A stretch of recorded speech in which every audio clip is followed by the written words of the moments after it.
In this video, we will be taking a look at an Adobe Photoshop alternative. So as you most likely already know, you need to pay a monthly subscription to use Adobe Photoshop. But the best thing is there are free alternatives out there, which is exactly what I will be showing you in this video. And the program that I will be showing you, you do not need to download it to your computer. You can just go to the website and use it for free. And the best thing about this program, it's basically identical to Photoshop. I really cannot see much of a difference between Photoshop and this online website or program. I keep saying program, but it's not actually really a program because we're not going to be downloading it. So the first thing that you need to do is click on the link that's in the description below. You will now be on a website that looks like this. So this is Photopea. So straight away you can see here we've got new project, open from computer and templates. At the bottom here you can see all the formats that are supported by Photopea. So in this video I'm actually going to go ahead and click on new project, and you can now see there are many different templates that you can choose from, and some of them are obviously better than others, but there's a nice range of templates you can see there. If I just keep scrolling, there's loads of them. But what I'm actually going to do is go all the way back to the top, and we are just going to not bother selecting a template, and we're going to now just do a blank canvas, and we're going to give it a project name. So I'm just going to call this, let's call this CS project. And then the width and the height, I'm just going to leave that as it is, because this is just an example what I'm showing you. I don't need to change all that. So you can then choose the background. You've got white, black, transparent or custom. So transparent if you want to put an image onto Photopea and then you want to cut the image out and then leave in the background transparent, so you can then move that photo to another project or something, then that's how you would go about doing it. But for this video, I'm just going to leave this on white. So below you can now see that we also have a few more templates.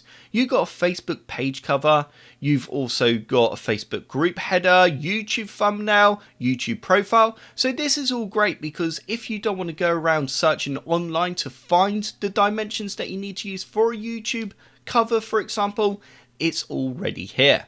You also got print, photo, screen, mobile and ads. So I'm now going to go ahead and select create. So you can now see that we've got our blank white canvas, and straight away you may have noticed this looks very similar to Photoshop, and it's also using the same format that Photoshop uses, which is .psd. So on the left hand side here we've got all our normal controls, which you would obviously see in Photoshop and many other photo editing programs. So the first thing that I'm going to do is select the text tool or type tool. You can also use keyboard shortcuts like you normally would, so you can see there it said press T on your keyboard to select the type tool. So again, if I just click in an empty area, I can then go ahead and type. So I'm just going to type computersluggish.com. I can then select this text and I can change the size of it, and I can also change the font type to whatever I want. I'm actually going to leave it on that font. So I can then also use my move tool here in the left hand side, and I can just simply move the text around. On the right hand side you might have now noticed that we've got layers. So we've got our background layer there, which you can click on the eye icon. I almost said that wrong then. You can click on the eye icon to hide the background or any layer that you want, so I could also hide Computer Sluggish. And we can then make it visible again. So layers are very, very handy when it comes to photo editing, as you need to make, you'd end up creating loads of different layers and you can then hide things and do all sorts of different things with layers. So it's nice to see that this option is here and available. At the top right as well, you've got your history. So I could select type tool and I can go back in time. So if I was to do something wrong, then we can use the history to go back. Or you can always use Control and Z on your keyboard. So let's go back to move. Also over here we've got info, we've also got properties, we've got brush, we've got character, and we've also got paragraph and CSS, and then we've got the gallery. So the gallery, I assume you can just select a photo and you can see it's loading and it's now put that image in. Again, that's on its own layer now, so we can make some changes if we want. We can do that. We could also rotate the image if we wanted to, and we can do that, which looks pretty cool. Again, just like anything else, you can, let's just make that a bit bigger. We can then use this icon over on the left hand side, the zoom tool, to then zoom in, or we can click in the top left hand side and then zoom out. If you want to actually cut out an image, so let's move him about there. If you want to cut out an image, you've got your magic wand, which you can then select an area, and you can see there it's now selected that part of the image. You can then also change the feather, and you can hold down the click button. So if I hold down the left mouse button, and if I then drag slightly, you can see the tolerance is going up, and it's also selecting more of the image. It just selected a bit too much then, but if I was to go to about there, I could then simply go delete on my keyboard. Okay, so I can't actually do it on that image just yet. So what I need to do is right click on the image on the right hand side, and I then need to click on this option here that says rasterize. Once I've done that, I can now go ahead and let's just select the image again, like that, and go delete, and you can now see that I've deleted it. So we could also turn the feather back off actually, because that's made it a bit not so good. There we go, now it's more white. As you can see, obviously I've gone a bit wrong there, so I can then go Control and Z and go back.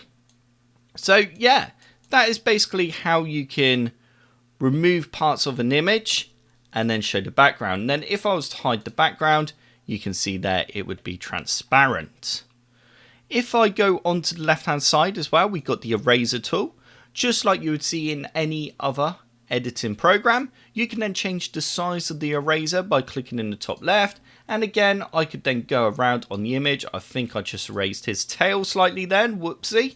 And we can then just remove more of the image like that. Obviously it's not perfect because I'm going very quickly there, but yeah, as you can see, Photopea is very good. There's lots of different options. In the top left now, let's look at the menu. We've got File, and you can then go Open. You can create another new project. You can also go Save as PSD, Save More, and then there's a few more options. Or we could go Export, and then we could save this image as a PNG, JPEG, SVG, GIF, MP4, PDF, and then there's more options there as well. I'm not going to read all them, but you can see what those are. You can also click on Print, and you can print your image to your printer. You can go to Edit, and there's a load of options here again to help you edit your photo. We've then got Layer, and you can create new layers, folders for the layers, and we can also change the layer style and things like that. There's also animation, which is cool. If we go to select, we can then obviously select everything within the image and make modifications. We've then got our filters. So filters, if I select blur, this is then going to blur out the lemur. In fact, it didn't work for some reason. Let's try gauge and blur. There we go. You can see we've now got the option, and you can change how much of a blur you want to do there. If we then go across to view, you've got your zoom in, your zoom out, and fit the area and stuff like that. So if I click on zoom in, you can see I've just zoomed in a bit on the image. We've also got windows, so what windows you would like to show. So for example, on the right hand side, we've got a history. If I click on history, that should actually hide the history, even though it's still there and it's still selected. Let's try brush. Okay, there we go. You can see that's now showing the brush, and then if I click on it again, it did not hide it for some reason. But yeah, you get the idea of what window is all about. And then we got more, and you can change your languages and stuff like that. So I'm actually going to go ahead and click on File and go Export and go PNG, just so you can see this. And you can change the quality of the image. So if you were using the image to say upload to a website or something like that, then you wouldn't want it to be too high of a quality, because you need to keep that file size in mind. So let's just keep that on full whack anyway, and PNG, and then go save. So you can now see that the file has just downloaded in the top right hand corner. If I click on CS Project, you can see there's my picture. So that pretty much does bring me to the end of Photopea. I hope you enjoyed this video and you liked it. If you do want to help support Photopea, then you can click on account and you can also sign up for a premium account. And there's also the free option available as well.